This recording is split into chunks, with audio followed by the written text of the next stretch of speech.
Hi everyone, welcome back to my channel.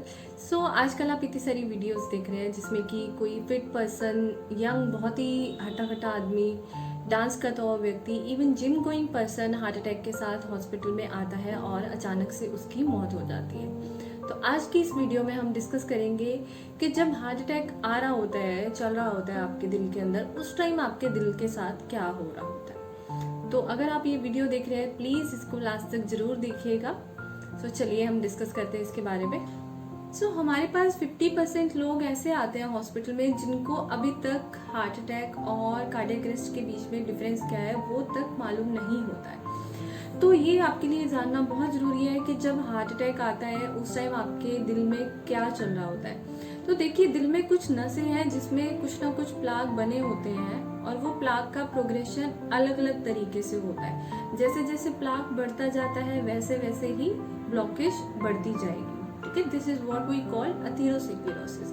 तो इसकी शुरुआत जो सिटी में बच्चे रहते हैं, बहुत ही सेडेंटरी लाइफस्टाइल है और कोई फिजिकली वर्कआउट हम लोग नहीं कर रहे हैं और बहुत ही ज़्यादा फास्ट फूड में इंटरेस्टेड हैं, जंक फूड, पिज़्ज़ा, बर्गर्स ये सब खा रहे हैं, तो उनमें क्या है कि इस प्लाक की शुरुआत अभी से हो चुकी है। तो होता क्या है कि जब आर्टरी का अंदर ही अंदर से ब्लॉक होना पेशेंट को या किसी को भी बाहरी तरीके से पता नहीं होता है अंटिल वो 70% ब्लॉकेज ना हो। देखिए, जो ब्लड का जो फ्लो है वो कम होना तो होना ही है, बिकॉज जैसे जैसे ब्लॉकेज बढ़ती जाएगी वैसे वैसे फ्लो कम होता जाएगा। बट भगवान ने हमें एक ऐसी शक्ति दी है कि actual blood flow reduction happens only after 70% of blockage.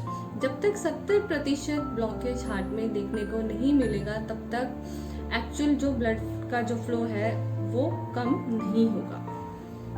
So when the muscles in the heart does not receive blood, उस टाइम जाके क्या होता है, छाती में दर्द शुरू होता है और तभी ही जाके उसके लक्षण नजर आते हैं। वरना सालों साल से बीमारी चलती आ रही थी, उसके बारे में पेशेंट को या कोई भी पर्सन है जिसको ऑलरेडी ब्लॉकेज स्टार्ट हो चुका है उसको वो चीज महसूस तक नहीं होगी। अब यही किसी को 20% या 30% ब्लॉकेज है, उसमें क्या है, यूजुअली कोई आपको सिम्टम देखने के लिए नहीं मिलेंगे।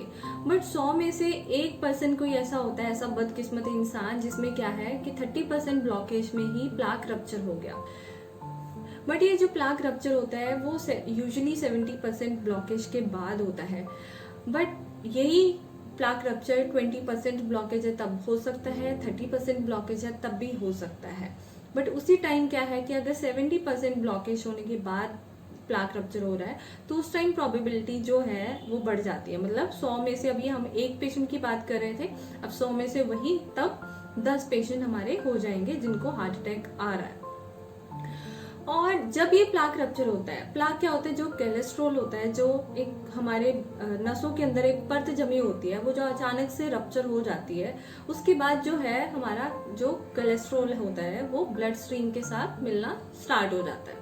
अब जो वो ब्लड के कांटेक्ट में जाता है जो कोलेस्ट्रॉल होता है, उस टाइम क्या है कि उसके ऊपर प्लेटलेट्स इकट्ठा होना शुरू हो जाते हैं, मतलब एग्रीगेट करना स्टार्ट हो जाते हैं। तो ये प्लेटलेट्स एक लंप बनाना स्टार्ट कर देते हैं और ये लंप जैसे ही आगे बढ़ता जाता है वैसे वैसे नस को और ब्लॉक करता जाता है। अगर, और ये छोटे छोटे पार्टिकल्स होते हैं जो कि छोटे छोटे इकट्ठे होके एक बड़ी नस को भी ब्लॉक कर सकते हैं। अगर एक बड़ी नस, कोई बड़ा प्लाक रप्चर हुआ है तो एक बड़ी नस ब्लॉक हो सकती है, और अगर कोई छोटा प्लाक रप्चर हुआ है तो वो एक कोई किसी छोटी नस को ब्लॉक कर सकता है। बट ईदर केस में जैसे जैसे फ्लो कम होगा वो क्लॉट प्रोपोगेट कर सकते हैं। मतलब शुरुआत तो हुई एक छोटे हिस्से में और जैसे जैसे क्लॉट बनते गए और उसका फ्लो और उसका प्रेशर इतना ज्यादा हो गया कि एक बड़ी नस ब्लॉक हो गई। अब जिस हिस्से में ब्लड सप्लाई बंद हो गया है और वो जो मसल है वो डेड होना स्टार्ट हो जाती है। अब यही आपके कोई हाथ या कोई पैर की मसल हो, उसमें क्या है कि 6 आवर्स से लेके 24 आवर्स तक अगर उस एरिया को ब्लड सप्लाई नहीं हो तो आपका हाथ और पैर पूरा बच जाता है। बट हार्ट के केस में ऐसे नहीं होता है, क्योंकि जो आपकी जो मोस्ट डैमेज होती है वो most damage occur in the first hour and beyond first hour. क्या होता है कि जो डैमेज है वो धीरे धीरे चलती रहती है, बट तब तक चलती रहती है जब तक आपको पेन होता है। अब पेन होने का रीजन क्या होता है कि उस एरिया में कुछ ना कुछ ब्लड सप्लाई अभी भी हो रही है, मतलब ब्लड का जो फ्लो है, मसल ब्लॉक है, नस कोई भी ब्लॉक हो चुकी है बट उसमें अभी भी ब्लड का जो फ्लो है वो चल रहा है। अब पेन हमको कब तक फील होगा? सपोज आप किसी रूरल एरिया में रहते हैं और आपको बहुत ज्यादा पहले पेन हुआ एकदम से और आपने अपनी गाड़ी उठाई और आप निकल गए घर हॉस्पिटल के लिए, और आपको हॉस्पिटल पहुंचने में ही बहुत ज्यादा टाइम लग गया, 2 या 2.5 घंटे। तो उस टाइम क्या है, विद इन 2 आवर्स 2.5 आवर आपका जो पेन है वो कम हो चुका है।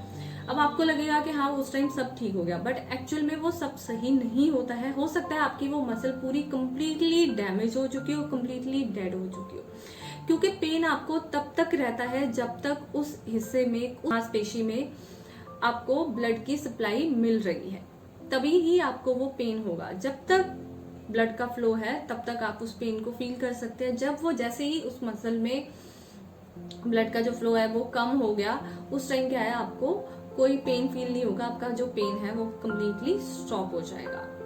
सो आपकी काफी हद तक जो डैमेज है वो आपके फर्स्ट आवर में हो चुकी है। तो उसके बाद क्या है कि आप कार्डियोलॉजिस्ट आपका एंजियोग्राफी, स्टेंटिंग सब कर भी देगा तो भी उस मसल को वापस से अलाइव नहीं कर सकते। It happens sometime. सो अगर नस का जो ब्लॉक है वो it totally depends on severity. अगर ब्लॉकेज बहुत ज्यादा सिवियर है और उसको खुलने में बहुत ज्यादा टाइम लग रहा है तो होता है कि वो मसल वापस से उस पोजीशन में हम उसको नहीं ला सकते।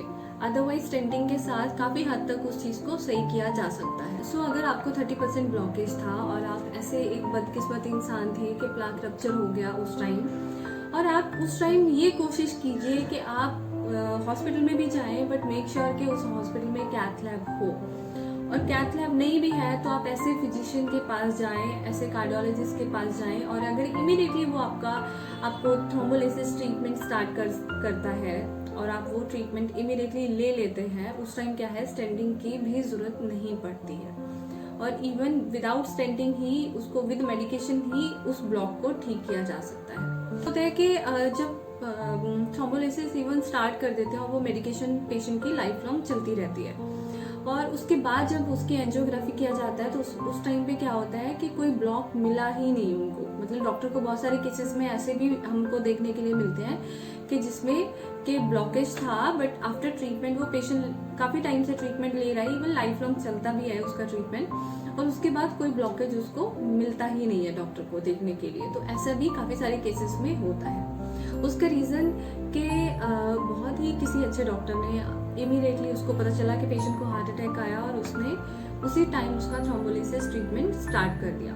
तो थ्रोम्बोलिसिस ट्रीटमेंट ऐसे केसेस को अवॉइड करने के लिए दिया जाता है। तो और थ्रोम्बोलिसिस ट्रीटमेंट उन केसेस में बहुत इंपॉर्टेंट है जिन केसेस में सपोज पेशेंट आपका रूरल एरिया में रहता है और उस टाइम आप जहाँ पे कैथ लैब नहीं है, वो फैसिलिटी आप इजीली अफोर्ड नहीं कर सकते, या फिर आपके घर से डिस्टेंस बहुत ज़्यादा दूर है, तो उस टाइम थ्रोम्बोलिसिस ट्रीटमेंट बहुत इंपॉर्टेंट है। आप किसी भी जनरल फिजिशियन के पास जा सकते हैं उस टाइम, और किसी भी अच्छे कार्डियोलॉजिस्ट को दिखा सकते हैं उस टाइम, जो आपका इमीडिएटली थ्रोम्बोलिसिस ट्रीटमेंट स्टार्ट कर दे, सो दैट आपकी जान बच जाए। सो अगर आप सिटी में रहते हैं और आपके घर के पास कोई ऐसा हॉस्पिटल है जहाँ पे कैथ लैब फैसिलिटी अवेलेबल है, बिकॉज कार्डियोलॉजिस्ट ही एक ऐसा पर्सन है जो एक ब्लड वेसल्स को ओपन कर सकता है, एंजियोग्राफी कर सकते हैं आपकी। So you can immediately rush to the hospital अगर आपके आसपास हॉस्पिटल में कैथ लैब अवेलेबल है तो। I hope you have got some new information. Thank you so much for watching this video, and if you like this video, don't forget to like, share and subscribe to my channel.